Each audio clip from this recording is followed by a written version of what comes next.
పాపము చేసే ప్రతి ఒక్కరి చుట్టూ మరణము తాండవిస్తూ ఉంటుంది.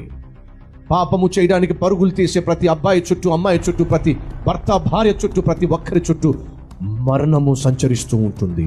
సరైన సమయం కొరకు ఎదురు చూస్తుంది, కాటు వేస్తుంది. పాపమునకు వచ్చు జీతము చాలామంది దృష్టిలో సంతోషము, చాలామంది దృష్టిలో లాభము, చాలామంది దృష్టిలో ప్రమోషన్, చాలామంది దృష్టిలో పాపం వల్ల వచ్చే ప్రతిఫలము కొత్త బట్టలు, వాహనాలు, బంగారము, గృహము.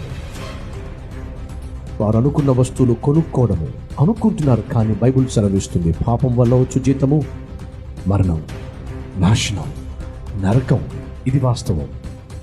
ఈ సత్యాన్ని గ్రహించి పాపము చేయడానికి పరుగులు తీయకుండా ప్రభు బిడ్డగా, పరిశుద్ధునిగా నువ్వు జీవించడానికి నీ జీవితాన్ని ప్రభువుకు అంకితం చేస్తే ఎంత బాగుంటుంది.